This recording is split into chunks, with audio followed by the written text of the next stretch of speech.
welcome back to my channel, and in this video I'm going to talk to you about the Rahu Ketu transit which is going to happen in the month of April.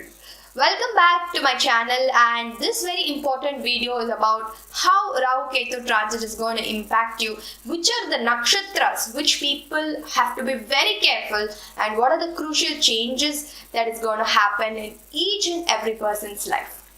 Okay, so this is a small video, a brief video about how the Rahu Ketu transit is going to be there.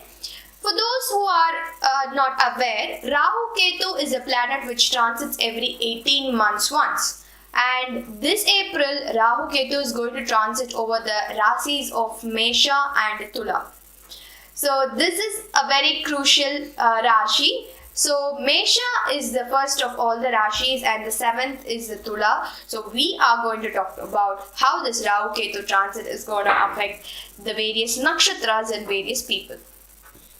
So number one, the Janma nakshatra. For those who are the nakshatra of Kritika, Bharani, Ashwini, Visakha, Chitra and Swati. So these 6 nakshatras, if that is your Janma nakshatra, your birth star, then you have to be very, very careful during this transit, the coming 18 months. Why? Because generally this is the rule that when Rahu Ketu transits over the Janma nakshatra of a person, that particular transit will be very, very stressful.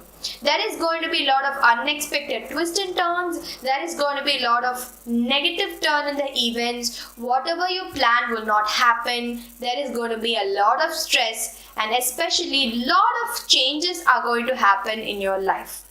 So for those who are transiting, that is like I told, Ashwini, Bharani, Kritika, Swati, Chitra and Vishakha. So this 6 nakshatras, you have to be very, very careful, and please take care of your health and don't put a lot of stress and tension.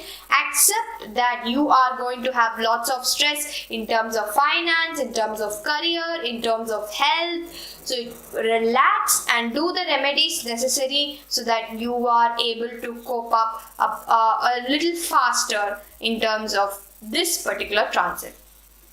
Number 2, those who are having the transit in crucial houses. For example, the house of Mithun Alagna and Simba Lagna, Kanya Lagna, and then Dhanur Lagna and Kumbha Lagna and Makar Lagna.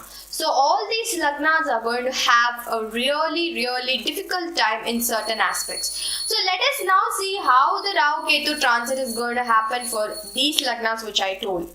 Mithun Alagna. So Mithun Alagna, you are going to have Rahu in the 11th house. So you can expect a lot of ups and downs in income. You can say, I was expecting some, promotion in terms and, appreciations, and everything might get delayed. There will be lots of expenditure. The money part and the financial structure is not going to be very, very easy. So Mithun Alagna have to be very careful in finances, and if you are studying, there can be some kind of a blocks in your education, and also if you're having kids can have lots of ups and downs in their life, and there can be lots of problematic periods for Mithun Alagna. Then comes Kataka Lagna. Please, Kataka Lagna people, your career needs to be taken very seriously, because Rahu on the 10th house is a very serious indicator for having a lot of stress and tension in the career. I recently saw a girl who is Kataka Lagna, and she's having a very tough time, and generally the transit's results show 48 days before the transit itself, and it has started showing. I've asked her to be very, very careful and do the necessary remedies. So Kataka Lagna, I'm talking about the ascendant, the Lagna. So Kataka Lagna people, please be very, very careful about your career.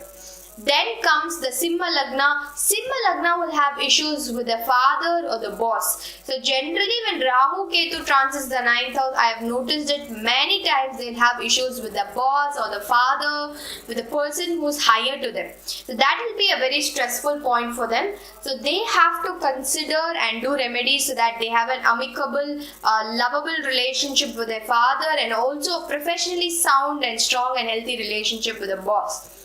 Next is the Thula Lagna.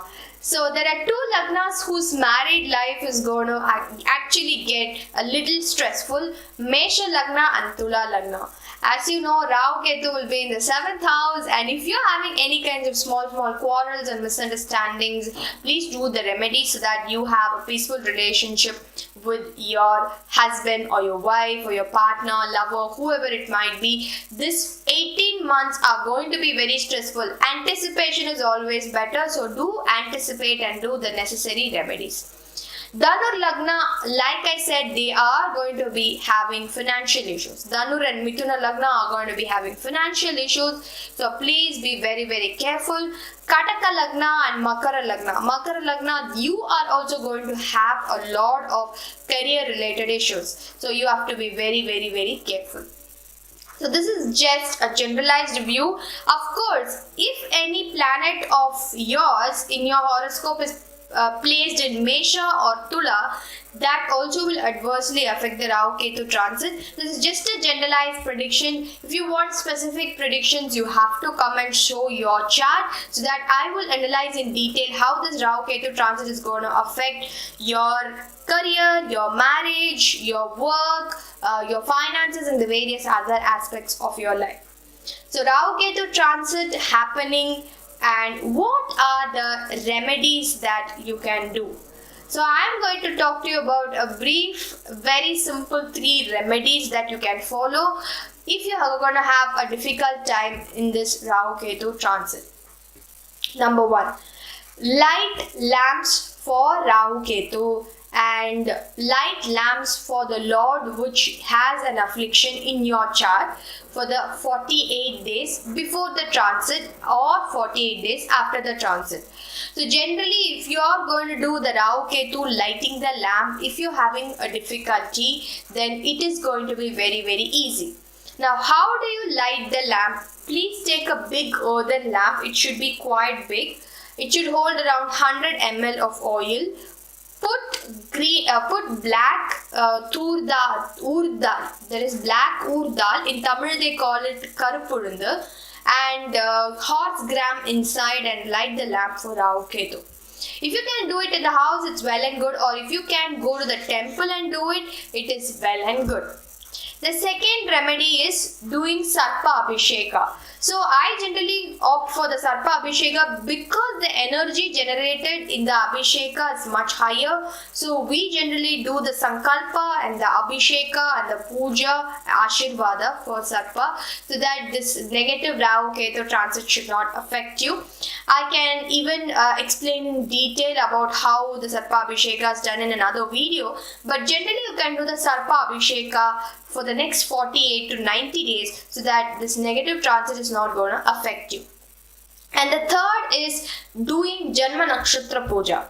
So generally when there is a negative transit, I advise my client to do the Janma Nakshatra Puja for the next 18 months. So 18 months, every month you will get your Janma Nakshatra. So on that day you have to do the puja or a homam or a abhisheka, so that that particular 18 months is actually going to flow very, very easily. So these are the basic remedies. Of course, if you are having much higher difficulties, I can suggest remedies based on your horoscope. But believe and trust in remedies, because any time can be solved at least 90% with remedies, and I strongly believe that remedies are a crucial part in astrology which is actually missed out. So if you're having difficulties in this Rahu Ketu transit, you can follow all these 3 remedies. And this Rahu Ketu transit, I pray God that it should be positive and this COVID and everything should end and everybody's life should come back to normal. And if you want to have any personalized consultation, you can always contact this number below and WhatsApp. And thank you for watching my channel. Please don't forget to subscribe my channel and also share this very, very important, valuable video. Thank you.